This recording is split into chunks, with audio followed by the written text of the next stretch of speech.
AJKT Limitless. Bonjour et bienvenue à tous dans cette nouvelle vidéo. Donc aujourd'hui nous allons voir le scénario, ou les scénarios plutôt, qui permettent de démontrer un peu la valeur ajoutée que peut apporter Checkpoint. Donc on va commencer par le premier scénario, qui est le fait de vouloir authentifier les utilisateurs avec leur compte AD avant qu'ils puissent accéder à Internet. Donc pour faire un petit rappel de l'architecture, ici on a notre réseau interne avec notre utilisateur.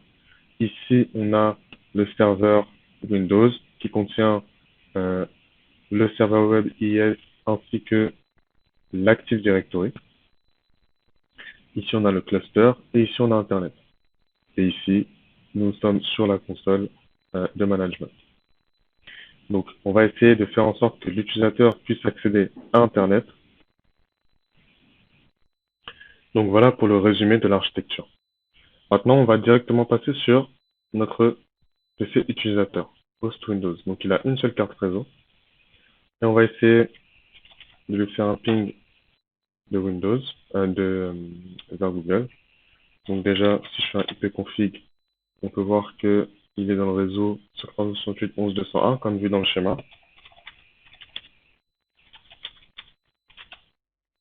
Donc on ping Google et on n'arrive pas. On va ouvrir une fenêtre Firefox.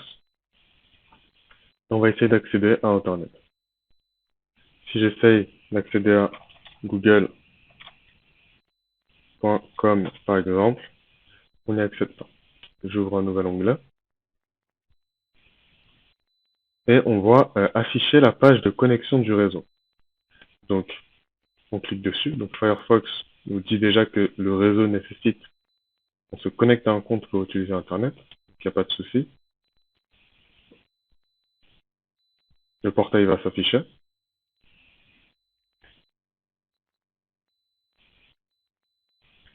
Donc, le portail s'est affiché et on peut voir qu'on nous demande de se connecter. On nous demande un login.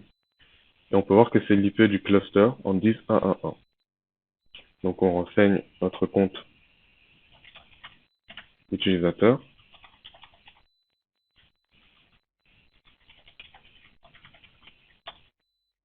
Et on appuie sur Entrée. On accepte les conditions d'accès et on clique sur Next. Regardez le ping juste à droite. Et le ping réussit à passer. On arrive à pinguer Google. Normalement, on pourrait recharger cette page. Et on devrait tranquillement accéder à Internet. Donc comme on peut le voir, voilà, les pings sont là. Google peut réessayer. On peut essayer aussi à notre site web. C'est ce qu'on va faire juste après.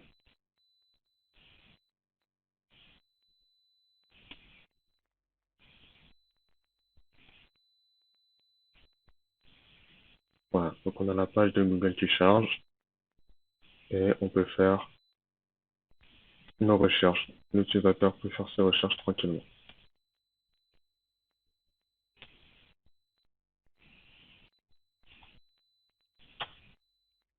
Test. Et on y arrive. Alors qu'on est toujours dans le réseau LAN.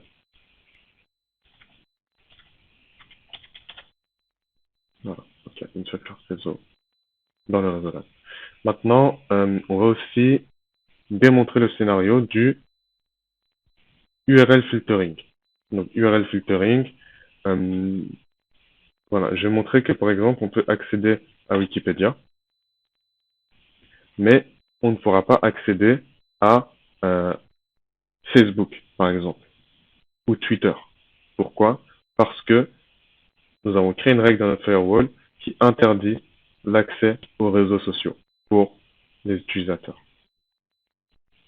Donc on peut voir ici que Wikipédia fonctionne, mais que Facebook nous emmène directement sur l'IP du cluster avec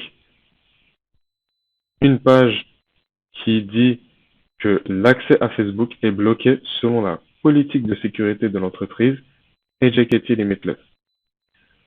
Ça fonctionne aussi dans plusieurs langues. Si on met anglais, ça affiche la même chose en anglais. Donc on a l'information sur la catégorie du site, social networking, les réseaux sociaux. On a l'identité de l'utilisateur et la référence de l'incident. Donc voilà pour le l'URL filtering. Ensuite, nous avons également un deuxième scénario pour le firewalling qui est le content awareness. Donc le content awareness va en fait bloquer le téléchargement de certains. On va aller chercher directement dans les types de fichiers en fait qui sont téléchargés. Donc admettons que un utilisateur qui se croit malin essaye de télécharger Wireshark sur son ordinateur d'entreprise, alors qu'il n'en a absolument pas besoin. Il va atterrir sur le site.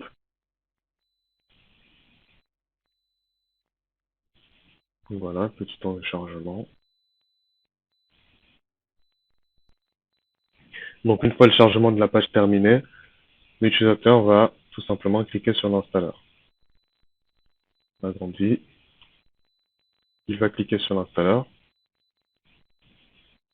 et il ne pourra pas en fait télécharger l'exécutable. Donc on peut voir en bas à gauche le point exe, le lien vers le point exe, qui sera en fait bloqué parce que le firewall aura détecté, aura autorisé le trafic réseau, c'est-à-dire au niveau de la couche réseau, on autorise le trafic vers Internet, donc il accède au site Wireshark. Par contre, on va aussi inspecter le contenu du trafic, et là, dès qu'on voit .exe, on bloque.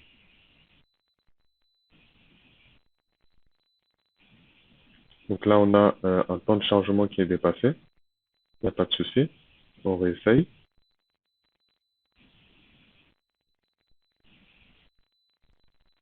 Donc, une deuxième tentative pour l'installation de Wireshark.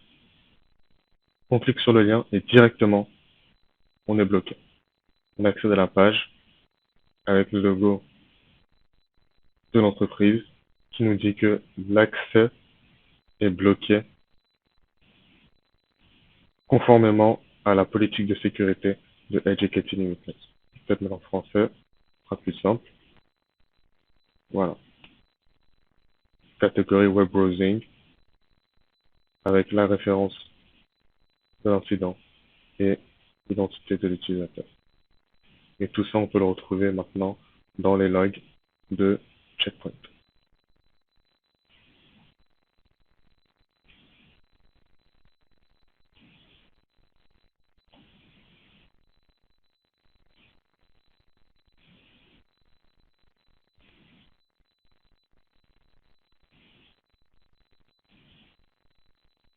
Donc si je vais dans l'interface Smart Console et la partie des politiques de sécurité, je pourrais voir les logs. Donc, vu que c'est du niveau 7 pour l'URL filtering et le content awareness, j'ai dû créer une autre couche de règles, donc dans la couche application. Donc, voilà, si je clique ici sur cette règle, on a directement les logs qui s'affichent en bas.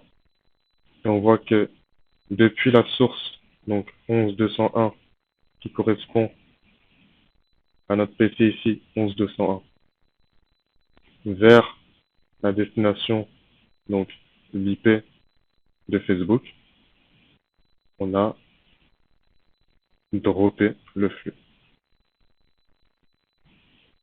Donc ça nous a généré une alerte et on a bloqué le flux. Donc si je double-clique dessus, on aura plus d'informations.